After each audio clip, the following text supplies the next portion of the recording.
ఓ ఏమయ్యారంటే ఓ పక్క పెద్ద మనిషి క్రాఫ్ అమాంతం పెరిగిపోతా ఉండదే. ఇక పవన్ కళ్యాణ్ తో కలిస్తే మనం ఫినిష్. అందుకే అతన్ని టార్గెట్ చేయండి, టార్గెట్. జలగన్న, మనం ఆ హీరోయిన్ పూనం కౌని లైన్ లోకి తెచ్చినామా?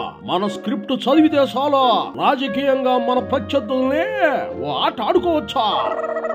ఇది కదా ప్లాన్ అంటే. వెళ్ళు రెడ్డి, వెళ్ళు వెళ్ళు వెళ్ళు వెళ్ళు వెళ్ళు, గమ్మున వెళ్ళు. వెళ్ళి దాంతో మాట్లాడు.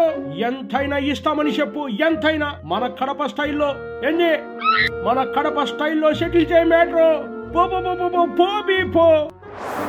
ఇదిగో చూడు పోనమ్మా, జలగన్న పంపించున్నాడు. ఇగో ఈ కట్టలు చూడు.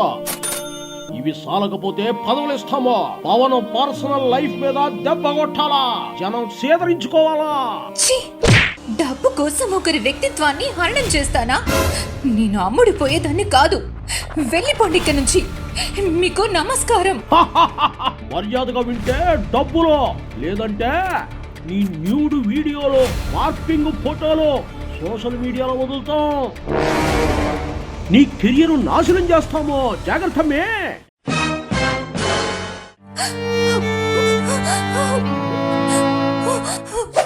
ఓ జలగన్న, ఆ హీరోయిన్ ను బెట్టు చేస్తా ఉండాది. మన మాటే వినడం లేదు. అయితే మన మెంటల్ కృష్ణ గారిని పిలిపించు. రాజా, ఓ నా జగలక రాజా, నీ కోసం ఏం చేయబట్టావు రాజా? ఏం చెయ్యాలో చెప్పు. ఆ పూనం కౌరవ్ మన మాట వినడం లేదు. నువ్వు ఒక పని చెయ్యి, అర్థమవుతా ఉందా? నువ్వు ఒక పని చెయ్యి, ప్రెస్ మీట్ పెట్టి ఆమె క్యారెక్టర్ మీద దెబ్బ కొట్టు. దెబ్బకు దారిలోకి రావాలి. అర్థమవుతుందా అని చెప్తా ఉన్నా. అలాగే జగలక రాజా, నా దారి సైకో దారి, నేను అందుకుంటాగా బండబుద్ధులు. Love you Raja.